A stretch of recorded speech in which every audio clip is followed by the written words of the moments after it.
आज का सीन कुछ ऐसा है कि हमें हिंदू और हिंदुस्तान मंजूर है, लेकिन हिंदी नहीं।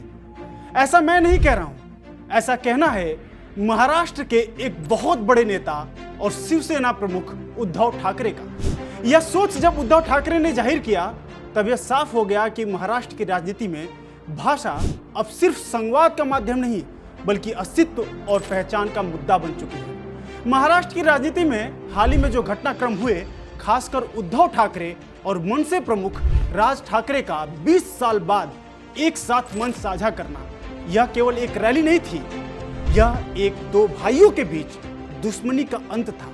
यह एक सियासी मोड़ था जो आने वाले समय की पटकथा लिख सकता है। लेकिन इसकी जरूरत पड़ी क्यों? क्या है इसके असल मायने? आज हम इसी विषय पर विस्तार से चर्चा करेंगे। मैं हूं अरुण जायसवाल और आप देख रहे हैं क्या सीन है।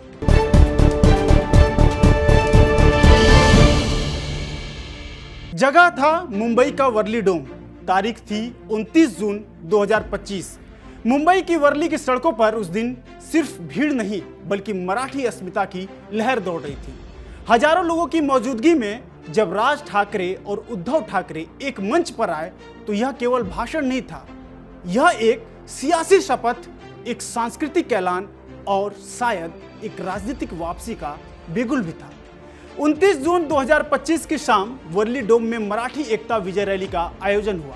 यह रैली इसलिए खास थी क्योंकि यह ठाकरे बंधुओं का लगभग 2 दशक बाद पहला सार्वजनिक मंच साझा करना था। यह रैली पहले एक विरोध मार्च के रूप में प्रस्तावित की गई थी, लेकिन महाराष्ट्र सरकार द्वारा हिंदी को अनिवार्य बनाने के आदेश रद्द किए जाने के बाद इसे विजय रैली में बदल दिया गया। विवाद की शुरुआत होती है हिंदी थोपे जाने के आरोप को लेकर। 3 जून 2025 महाराष्ट्र सरकार ने आदेश जारी किया था कि राज्य के सभी स्कूलों में कक्षा 1 से 5वीं तक हिंदी पढ़ाना अनिवार्य होगा। इस नीति को त्रिभाषा फार्मूले के तहत लाया गया, जिसमें मराठी, अंग्रेजी और हिंदी सभी को शामिल किया गया। इस आदेश का तेज विरोध शुरू हो गया और उद्धव ठाकरे और राज ठाकरे ने इसे हिंदी थोपने की साजिश बताया और सरकार पर मराठी अस्मिता के अपमान का आरोप भी लगाया। उद्धव ठाकरे ने कहा, हमें हिंदू और हिंदुस्तान मंजूर है, लेकिन हिंदी नहीं। अगर हमें मराठी होने के लिए खून की जांच करवानी पड़े तो क्या यह हमारे राज्य का अपमान नहीं है? वहीं राज ठाकरे क्या बोले? राज ठाकरे ने बोला, जो काम बाला साहब ठाकरे नहीं कर पाए, वो देवेंद्र फडणवीस ने कर दिया। देवेंद्र फडणवीस यानी कि महाराष्ट्र के मौजूदा सीएम। यह केवल भाषा को लेकर कोई रैली नहीं थी। यहाँ दो भाई 20 साल बाद एक साथ मिल भी रहे थे, जिसके कई राजनीतिक मायने भी निकाले जा रहे थे, क्योंकि 20 सालों से इन दोनों भाइयों में टकराव चल रहा था। कई मतभेद थे, राजनीतिक मतभेद थे और पारिवारिक भी। लेकिन यह मतभेद था क्यों दोनों भाई अलग हो गए? इस पर हम अगले एपिसोड में बात करेंगे विस्तार से। लेकिन फिलहाल इस मराठी एकता के पीछे की राजनीतिक गणित भी साफ साफ नजर आती है, जिस पर हम आपको थोड़ा बताते हैं। अगर मोटा मोटी आपको समझाऊं तो मनसे की हालत कुछ ऐसी थी कि 2009 में केवल 13 सीटें मिली, लेकिन मराठी एजेंडा फीका पड़ गया। 2014 और 2019 में सिर्फ एक सीट मिली, 2024 में एक भी सीट नहीं मिली, यानी कि पार्टी का आंकड़ा हो गया 0। पार्टी लगभग अप्रासंगिक हो चुकी थी और उद्धव ठाकरे की शिवसेना वहीं दूसरी तरफ अपना पूरा दमखम लगाए हुई थी। साल 2022 में शिंदे गुट की बगावत से सरकार गिर गई। आपको याद होगा कि पिछली बार जब चुनाव हुआ था तो उद्धव ठाकरे बीजेपी से अलग हो गए और बीजेपी से अलग होने के बाद उन्होंने यूपीए के साथ मिलकर यानी कि गठबंधन कर सरकार बनाया और खुद मुख्यमंत्री बन गए। लेकिन उसके बाद उनकी सरकार गिर जाती है। दरअसल उन्हीं के गुट से शिंदे बगावत करते हैं और खुद बीजेपी के साथ मिलकर अपना सरकार बना लेते हैं।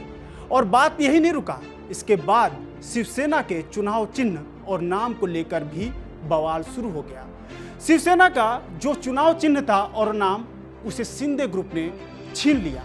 और 2024 की अगर बात करें लोकसभा चुनाव की, तो 9 सीटें शिवसेना की उद्धव गुट ने जीती थी, लेकिन विधानसभा में मात्र 20 सीटों पर ही सफलता मिली। शिंदे की शिवसेना को 57 सीटें मिली। ऐसे में यह मराठी एकता एक नैतिक आंदोलन से ज्यादा राजनीतिक अस्तित्व की लड़ाई बनती दिख रही है। क्यों? क्योंकि दोनों भाइयों की पार्टियां आज अपना महाराष्ट्र में अस्तित्व बचाने में जुटी हुई हैं, क्योंकि दोनों पार्टियों का अस्तित्व लगभग खत्म हो गया है। एक तरफ जहां मनसे की पार्टी केवल मुंबई और नासिक तक सिमट के रह गई, वही उद्धव ठाकरे गुट की जो शिवसेना है वह अब कमजोर पड़ती दिखाई दे रही है। अब आपको कुछ ऐसी घटनाएं बताते हैं जो आग में घी का काम किया। जैसे मई जून 2025 की घटना देखिए। इन 2 महीनों में मुंबई और ठाणे के विभिन्न इलाकों में सोशल मीडिया पर ऐसे वीडियो वायरल हुए जिसमें उत्तर भारतीयों को मराठी बोलने के लिए मजबूर किया गया। ऐसे कई वीडियो आपने सोशल मीडिया पर देखे होंगे। कुछ मामलों में मारपीट और धमकियां भी सामने आई। जबरदस्ती लोगों से मराठी बोलने को कहा गया। पूछ पूछ कर उनको मारा जा रहा था कि तुम मराठी क्यों नहीं बोलते, और खास तौर से अगर वो हिंदी भाषी उत्तर प्रदेश और बिहार का हो तो उन पर आप कई तरह की यातनाएं देख सकते हैं, क्योंकि इन दिनों सोशल मीडिया पर ऐसे वीडियोस लगातार सामने आए जिसमें मन से यानी कि राज ठाकरे की पार्टी के कार्यकर्ता साफ साफ सामने नजर आए। इस पर मुख्यमंत्री देवेंद्र फडणवीस ने कहा कि मराठी भाषा पर गर्व करना गलत नहीं है, लेकिन भाषा के नाम पर हिंसा और गुंडागर्दी बर्दाश्त नहीं की जाएगी। हम अंग्रेजी को स्वीकार करते हैं, लेकिन हिंदी से परहेज क्यों? राज ठाकरे को लगभग पिछले 2 दशक से लगातार गैर मराठी लोगों को प्रताड़ित करते देखा गया है, उनका विरोध करते देखा गया है, उनसे मारपीट और जबरदस्ती मराठी बोलने के लिए बाध्य करने के मामले भी सामने आते रहे। क्या महाराष्ट्र में जो मराठी नहीं है या फिर जो नहीं बोलते वो महाराष्ट्र में नहीं रह सकते?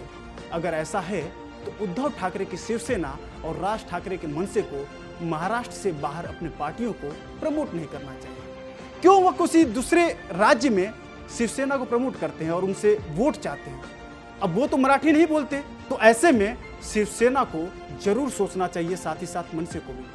वहीं अगर इसके दूसरे पहलू को देखें तो बाला साहब ठाकरे के जाने के बाद शिवसेना कहीं न कहीं अपने नैतिक मूल्यों से लगातार समझौता भी करती रही है, और शिंदे गुट के अलग होने के बाद अब उसकी राजनीतिक जमीन भी बहुत कमजोर हो चुकी है।